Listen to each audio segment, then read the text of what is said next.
मुश्किलें दिल के इरादे आजमाती हैं, स्वप्न के पर्दे निगाहों से गिराती है। हौसला मत हार, गिर के वो मुसाफिर, ठोकरें इंसान को चलना सिखाती है।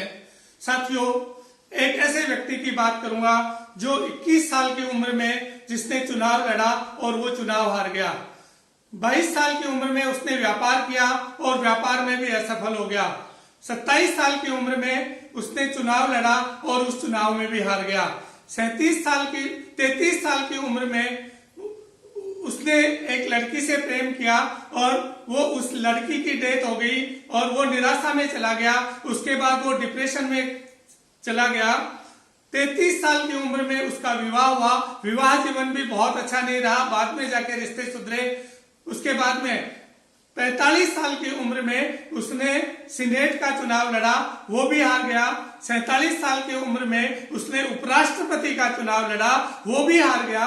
49 साल की उम्र में उसने सीनेट का फिर से चुनाव लड़ा, वो भी हार गया। और 51 साल की उम्र में उसने राष्ट्रपति का चुनाव लड़ा और वो जिंदगी में सफल हो गया और अमेरिका का राष्ट्रपति बन गया। जी हाँ, मैं बात कर रहा हूं अब्राहम लिंकन की। अब्राहम लिंकन एक बहुत ही साधारण और गरीब परिवार में पैदा हुए थे। उनके पिताजी खेती करते थे, खेती करके अपना जीवन यापन करते थे, साथ में बढ़ाई का भी काम करते थे। जब 2 साल के थे अब्राहम लिंकन, उनको पिताजी को अपना घर छोड़ना पड़ा जमीन विवाद के कारण से। उसके बाद में जब 7 साल के हुए तो फिर से उनको खाना बदोश होना पड़ा, अपनी जगह को छोड़ना पड़ा। वो दूसरी जगह इंडियाना प्रांत में याहो नदी के किनारे जंगलों में जा करके उन्होंने खेतियां करना शुरू की। वहीं उन्होंने अपनी झोपड़ी बनाई, वहीं उन्होंने अपना घर बनाया और वहीं आज उनका स्मारक भी बनाया हुआ है। साथियों, 9 साल की उम्र में उस व्यक्ति की माताजी का देहांत हो गया और फिर उसके पिताजी ने दूसरी शादी की। दूसरी शादी में उनकी जो माता थी वो बहुत ही कोऑपरेटिव थी, उनको बहुत कोऑपरेट करती थी, पढ़ाई लिखे के लिए वो प्रोत्साहित करती थी। वो नदी के किनारे रहते थे, वहां उन्होंने नाव बनाई। नाव बना करके उन्होंने लोगों का सामान इधर उधर ले जाना शुरू किया। उसके साथ ही वो खेती भी करते थे, बहुत से और भी काम करते थे। इसके बाद उनकी एक स्टोर में जॉब लग गई। स्टोर में जब उनकी जॉब लगी तो वो वहां कुछ अपनी माता के सहयोग से पढ़ते थे। उन्होंने किताबों के लिए एक रिटायर्ड जज के यहाँ भी नौकरी करना स्वीकार किया।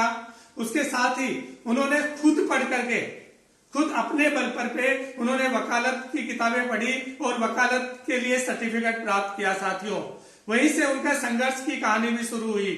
उन्होंने जिस युवती से प्रेम किया वो भी कुछ समय बाद खत्म हो गई और वो डिप्रेशन में चले गए। डिप्रेशन में कई साल रहे। उनके दोस्तों ने उनको उभारा। वो अपने घर में चाकू छुरा भी नहीं रखते थे। उनको लगता था कि मैं अपने आप को खत्म नहीं कर लूं। बहुत से व्यापार किए उन्होंने। लीडरशिप उनमें बहुत जबरदस्त लीडरशिप थी। वो बहुत ही अच्छे उस समय के लीडर थे।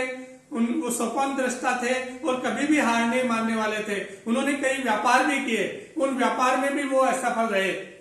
फिर भी उन्होंने हार नहीं मानी, कई चुनाव लड़े। चुनाव लड़ते लड़ते वो जिस स्टेज पे मैंने जैसे कि बताया, वो 6 नवंबर 1960 को अमेरिका के राष्ट्रपति चुने गए। जब वो राष्ट्रपति चुने गए तो अमेरिका में एक बहुत ज्यादा समस्या थी, बहुत भयंकर समस्या थी दास प्रथा की। लोगों को दास बना के रखा जाता था, गुलाम बना के रखा जाता था। उन्होंने इस प्रथा को खत्म किया और उन्होंने डेमोक्रेसी का जो सिद्धांत है, जनता की सरकार जनता के लिए और जनता के द्वारा, इस डेमोक्रेसी के सिद्धांत को उन्होंने दिया। Government for the people, by the people, from the people, इस सिद्धांत को उन्होंने दिया और साथियों दास प्रथा को खत्म किया।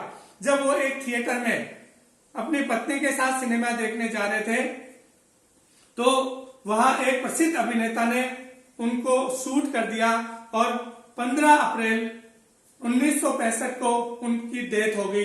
एक अमेरिका के अब तक के महान व्यक्ति, महान राष्ट्रपति, जिन्होंने अपने जीवन में कभी भी हार नहीं मानी, इतनी मुश्किलों का सामना करके भी वो आगे बढ़े। साथियों, आज उन्हीं अमेरिका के राष्ट्रपति अब्राहम लिंकन के बारे में हम बात कर रहे थे। मैं समझता हूं कि आपको ये उनकी स्टोरी मोटिवेट करेगी, इसलिए मेरे चैनल को आप सब्सक्राइब कर लीजिए, बेल को आइकन दबा लीजिए। मैं आपके सामने इसी तरह की रोचक जानकारियां और प्रेरक प्रसंगों के साथ उपस्थित होता रहूंगा। जय हिंद, जय भारत।